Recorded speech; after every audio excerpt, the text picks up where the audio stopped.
Today we're discussing a few tips I think would be beneficial for people visiting Japan for the first time or people who are just a little bit afraid of what might be in store for them when they visit Japan. Now, originally, my first tip was supposed to be to learn the language, to learn how to speak Japanese, but in today's day and age, I don't think that's really essential anymore. Rather, I think what's more important than actually learning the language would be to learn a specific set of tools, digital tools that will really help you navigate through Japan. The number one tool I use for Japan really is Google Translate. Now, if you want to really maximize your use of Google Translate, you can open up the Google Translate app, and there's a specific mode, a camera mode there, that when you use this camera mode, you can just point your phone at any Japanese text and it will translate immediately to your preferred language. It really helps me a lot for the things I can't read. For example, if you want to go out and buy some ramen, for example, I don't really have to read the entire packaging. All I have to do is just point my app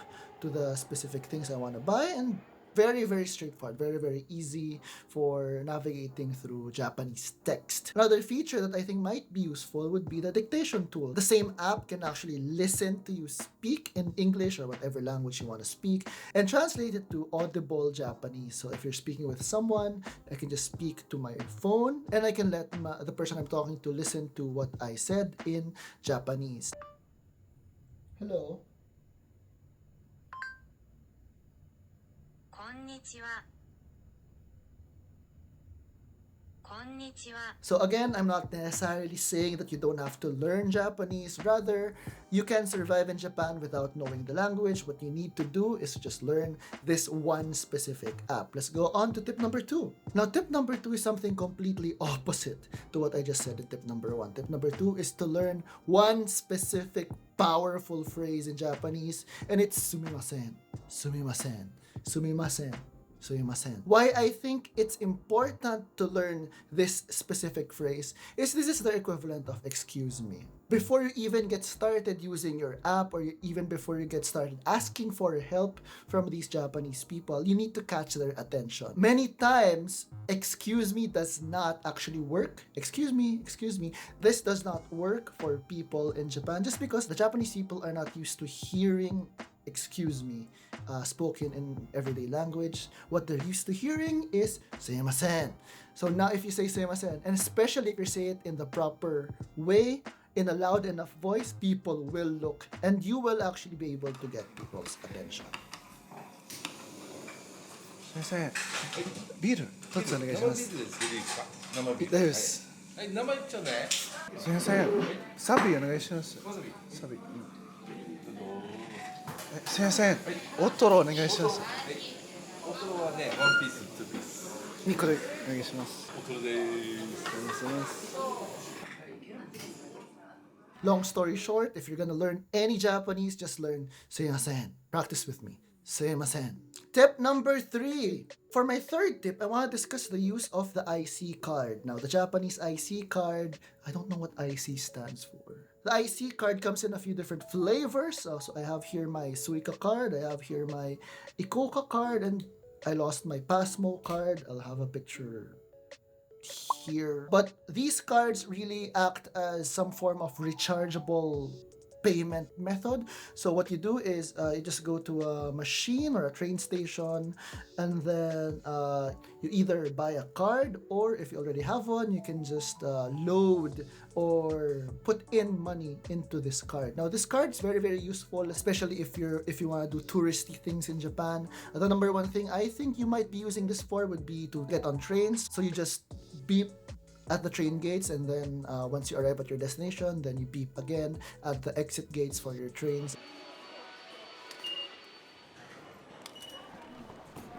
It's a lot better than buying those paper train tickets that you might lose.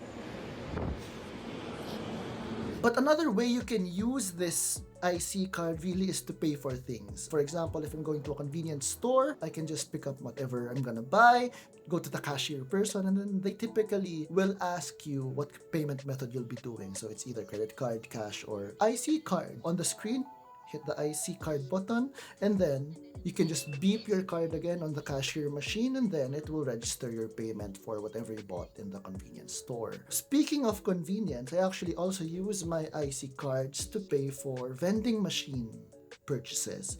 So exact same way, super duper easy. You just go to a vending machine, pick out what you want to drink, what you want to buy, what you want to pick out, beep your card, and then super fast, whatever it is, your drink will come out of the machine. It's that easy. One word of warning though, which brings us to our next tip, our fourth tip. If you're gonna buy something from a vending machine or buy something from a convenience store, be ready to take your trash with you. So when you're done finishing your drink, or when you're done finishing your sandwich or your onigiri rice ball, the packaging it comes with, the bottle, the paper, the plastic, will stay with you forever. Because there are no trash cans in Tokyo, there are no trash cans around in Japan. This because it's a public safety feature. So way back when there was a terrorist attack in Tokyo and people hid the terrorist devices in the trash bins. So now they don't allow public trash cans, trash bins in public in Japan, in Tokyo. So make sure that you're ready to bring around your trash, like keep it in your bag, in your pocket. One way I get around this is just finish whatever I buy on the spot. So if I buy something at the convenience store, I just finish it around the convenience store, because typically convenience stores have trash bins for the things people buy from the store. Sometimes you'll also encounter trash bins by vending machines. This is a little bit more rare, but you might encounter a trash bin beside vending machine. So you're lucky if you see that. Finish your drink, throw away your things. You don't have to hold on to your trash forever. Now, next tip is really for people traveling to Japan who don't know how to speak Japanese. Now, even if you do have your apps, now even if you do know sumimasen, it is not 100% avoidable to get into some trouble. For example, story time. I was at this yakiniku restaurant once with a group of friends. Now, beside our table, there was this couple from, I think, Thailand or Indonesia, I don't exactly remember, but they were having trouble with some menu item. And they spoke English, but not an ounce of Japanese. What happened there is I overheard their conversation, this person trying their best to speak in English and using the app. If you find yourself in a bind, in a situation, don't be shy to ask for help around. So I had to step in and really offer my help as a person who can translate English and Japanese. We were able to resolve their problem, but I think one tip for people visiting Japan is to not be shy to ask for help from people who might actually be able to translate between English or Japanese or whatever language you're using. The best help you might be able to get if you're in a bind and you don't know how to speak Japanese is from other tourists who might know how to speak Japanese. My experience with this in Tokyo is that it's surprisingly common for a foreigner to be literate in Japanese. Really, you wouldn't expect this many people to be able to speak Japanese that aren't Japanese. So don't be shy to ask for help. Look for those tourists or look for the people who might have lived a while in Japan who might be able to help with your Japanese English communication issues. Now, my last tip is to be open about secondhand shopping in Japan, thrifting in Japan. My favorite camera shop is Map Camera, where I buy second-hand, third-hand equipment for vlogging, my cameras, my lenses, my microphone. This entire setup right now, the microphone, the lens, I bought from Map Camera. And it's serving me very, very well. Why second-hand shopping is effective in Japan is because the Japanese people really value taking care of their things, and even more so when they plan on reselling it. So typically, when you buy secondhand things in Japan, the quality that you're getting is almost as good as new. I do a lot of thrifting in Japan. I do a lot of secondhand shopping for gear in Japan, and it has never failed me. I have never been dissatisfied with my secondhand purchases in Japan, and I don't think many people actually complain about secondhand things being broken or being defective. Not to say that it's always the case, but for when things are actually clearly damaged or for when things are actually clearly defective, you will know.